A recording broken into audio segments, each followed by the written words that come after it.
California's coastline moved 6 feet higher overnight. Not gradually, not over centuries. In less than 12 hours, container ships worth $500 million are stranded on exposed mud. Tide pools that sheltered life for thousands of years now bake in the sun, unreachable by the ocean. And every GPS station from San Francisco to San Diego is screaming the same impossible message. The ground moved when it shouldn't have been able to. Scientists at NASA's Jet Propulsion Laboratory ran the numbers 3 times, recalibrated their instruments, and got identical results. The United States Geological Survey cross-checked with satellite data, tide gauges, and ground sensors. Everything confirmed what shouldn't exist. But wait, this gets genuinely terrifying. The land is still rising, and no one can explain why. For decades, the rhythm of California's coast was predictable. Almost boring if you're a geophysicist who measures ground movement for a living. The Pacific and North American plates meet along this coastline, grinding past each other at speeds you could time with a calendar.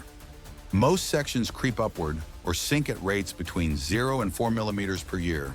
That's less than the thickness of 2 stacked credit cards. Annually, Maureen Gavorchan, a remote sensing scientist at JPL, spent 15 years tracking these microscopic shifts. Her instruments could detect vertical movement smaller than a fingernail's thickness. In the Santa Barbara Basin, the most dramatic uplift she'd ever documented was 3 millimeters in a full year. 3 millimeters. Scientists built entire careers studying variations of a few millimeters. That was the universe they understood. The monitoring network they trusted was absurdly precise. Ground-based GPS stations anchored in concrete monuments. Satellite radar systems that bounce signals off the same spots twice a week. Tide gauges measuring sea level relative to land with 19th century reliability, backed by 21st century digital logging. Every data point checked against every other data point. Redundancy wasn't a safety feature, it was the entire system.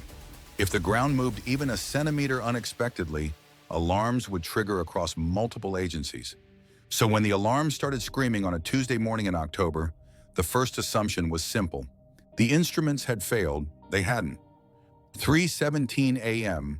Pacific time, a GPS station near Malibu registered a vertical displacement of 1.8 meters, 6 feet.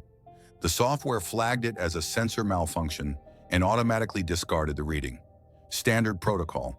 These stations occasionally glitch from power surges, antenna issues, or atmospheric interference. But then Santa Barbara reported the same anomaly. 6 minutes later, Long Beach, then Monterey, then San Luis Obispo, then stations that had never malfunctioned in 20 years of operation.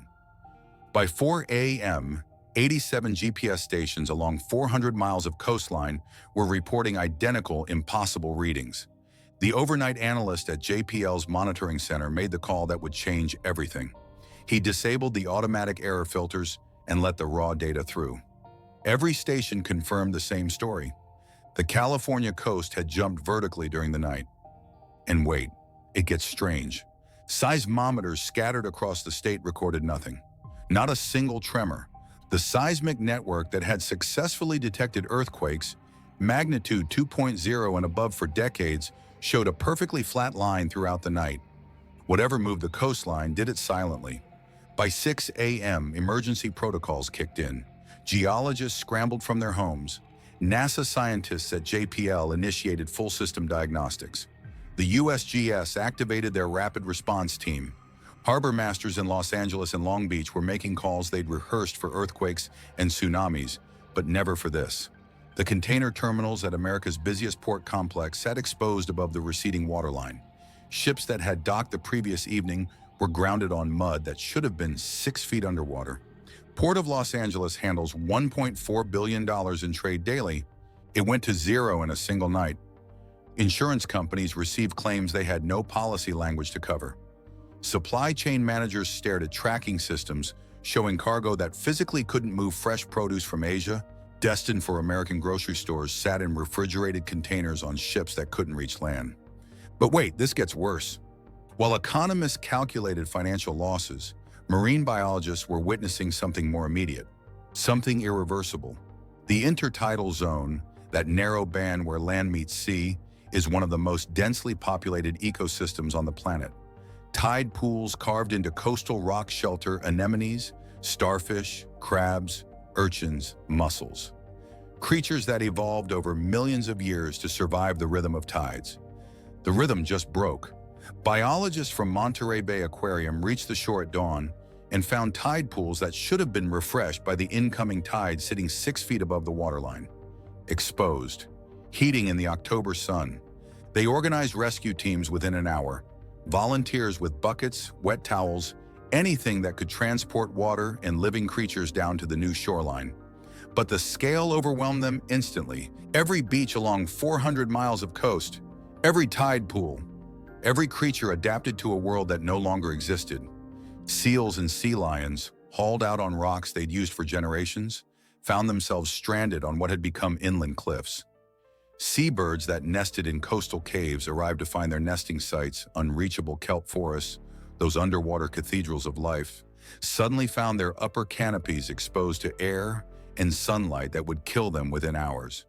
The ecological cascade was terrible, and no one could stop it. Engineers at JPL approached this the way they approach every impossible reading: assume equipment failure until proven otherwise.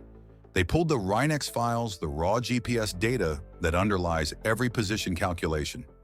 Each file was cross-referenced against station maintenance logs, antenna specifications, even the soil composition beneath the concrete monuments. Looking for anything that could create a false 6-foot reading. Atmospheric interference. The team ran tropospheric and ionospheric corrections. Even the worst atmospheric conditions might introduce a few centimeters of error, not meters. Reference frame error? They checked the International Terrestrial Reference Frame, the global coordinate system that GPS relies on. If that system had somehow shifted, it might create the illusion of vertical movement. The reference frame was rock solid. Multipath distortion came next. GPS signals bouncing off buildings or water can confuse receivers. But these stations were positioned specifically to minimize multipath, on open bluffs, away from reflective surfaces. The multipath logs were clean, then they checked in SAR. This is independent satellite data that measures ground deformation by comparing radar signals from multiple passes. If the GPS network had failed systematically, INSAR would show no corresponding movement. INSAR confirmed the uplift. By noon, the team had eliminated every known error source. The usual suspects that cause false readings in GPS networks? None of them fit. But this is what made everyone freeze. Tide gauges, the old-school mechanical sensors that have measured sea level for over a century, reported something consistent with the GPS readings. The relative height difference between land and sea had changed exactly as the GPS stations indicated. Independent confirmation from 19th century technology. 3 separate measurement systems: GPS satellites, radar interferometry, mechanical tide gauges, built on completely different principles, maintained by different agencies, subject to different error modes. All 3 told the same impossible story. During all this, a geologist at the California Geological Survey was searching historical records, looking for anything, any precedent that might explain sudden coastal uplift. She found Portuguese Bend. In 1956, a section of coastal bluff in Portuguese Bend, south of Los Angeles, began moving. Residents noticed cracks in driveways. Roads developed bumps overnight. Within 7 months, the ground had shifted 22 feet, 140 homes destroyed. But that was horizontal movement, a landslide creeping toward the ocean. And it took 7 months, not 12 hours. Still, Portuguese Bend never stopped moving. The ancient landslide, triggered by road construction that disrupted drainage, continued for decades at rates of barely an inch per week, until 2023. That winter, atmospheric rivers pummeled California with rainfall exceeding 200% of normal. The water didn't just saturate the surface. It penetrated deep into the clay layers that underlie the hills, lubricating fault plains that had been stable for years. The landslide accelerated to 30 centimeters per week, 10 times its historical average. Sensors detected something unexpected.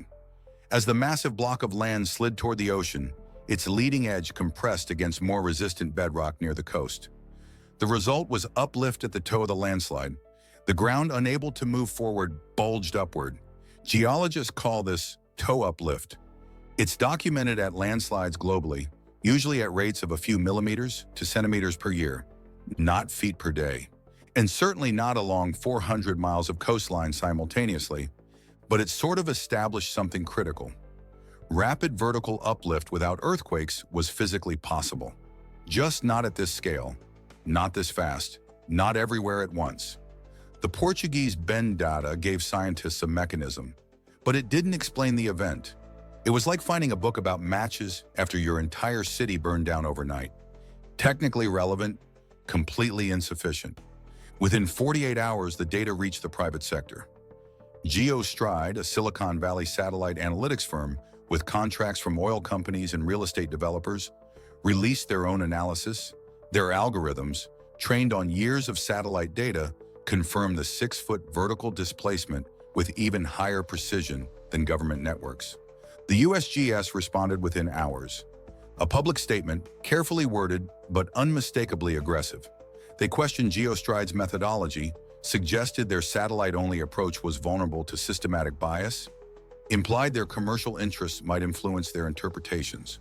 GeoStride fired back on Twitter within an hour. The public fight escalated fast. Leaked emails showed USGS scientists privately questioning whether their own ground sensors had been properly maintained. GeoStride analysts accused government agencies of downplaying the severity to avoid triggering evacuation orders they couldn't afford. News outlets feasted on the controversy, running headings like, "Who owns the truth about California's coast? When ground sensors disagree with satellites, who do you trust?" But here's what got buried in the noise. Behind closed doors, both teams were seeing the same data. The disagreement wasn't about whether the uplift happened. It was actually about what to do with information that broke every model they had. Evacuate millions of people based on readings that shouldn't be possible? Or wait for more evidence while the land potentially keeps rising? Insurance companies weren't waiting. Policies covering earthquake damage or tsunami events had clear language. This event fit neither category. Claims were denied by the thousands. Code, unexplained geological anomaly, not covered. A team at Caltech's seismological laboratory ran simulations for 3 days straight. They input the uplift data, the seismic silence, the geographic distribution. Let their computer models search for any tectonic mechanism that could produce these results. The models failed consistently. Standard earthquake mechanics? Requires seismic waves. There were none. Volcanic intrusion would show thermal anomalies and ground swelling over weeks. This happened overnight with no thermal signature. Magmatic dike emplacement produces continuous ground deformation, not sudden discrete jumps. They tried exotic scenarios, slow slip events on deep faults, detachment surfaces suddenly unlocking. Even rapid fluid injection from deep crustal sources? Nothing fit. But wait, there's a third option no one wanted to say out loud. What if the monitoring systems and the physics are both fine? What if something happened that simply doesn't fit in our current framework of how the Earth works? A junior researcher at UC Berkeley, analyzing ground deformation patterns, noticed something strange in the spatial distribution. The uplift wasn't uniform. It showed a coherent wave-like pattern, subtle but measurable, propagating from south to north over the course of the night. As if something was moving beneath the coast. She ran the numbers and found a propagation velocity of approximately 30 kilometers per hour. Too fast for known tectonic processes. Too slow for seismic waves, sitting in an uncomfortable middle ground that matched nothing in the geophysics textbooks. Her advisor told her to keep the analysis out of her thesis until they understood it better. While scientists debated mechanisms, a historian at Stanford was searching geological archives for anything comparable. Pre-instrumental records, indigenous oral histories, anything that might suggest California's coast had done this before. She found fragments, oral traditions from Chumash and Olón peoples describing times when the land stood up from the sea. Spanish colonial records from the 1700s mentioning unexplained changes in coastal topography that made harbor charts suddenly inaccurate. But nothing at this scale. The most intriguing record came from 1812. A massive earthquake, estimated magnitude 7.5, struck near Santa Barbara. Contemporary accounts describe dramatic uplift of the coastline in some areas, with tide pools and reefs suddenly exposed above the waterline. But that was immediately after a major earthquake. It was obvious, witnessed, documented. This time the seismometers were silent. If the geological record contained events like this, they occurred so rarely that written history hadn't captured them with sufficient detail, and instrumental monitoring had only existed for a few decades. What if California's coast had memory? A tendency to move in ways that repeated on timescales longer than human observation. Months after the initial uplift, monitoring continues. The data isn't public. Access is restricted to government agencies and select research institutions.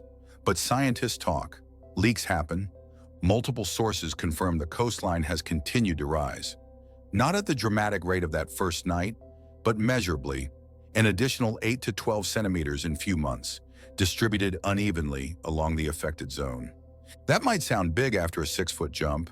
It's not, because continued movement means whatever caused the initial event is still active, still happening, still completely unexplained.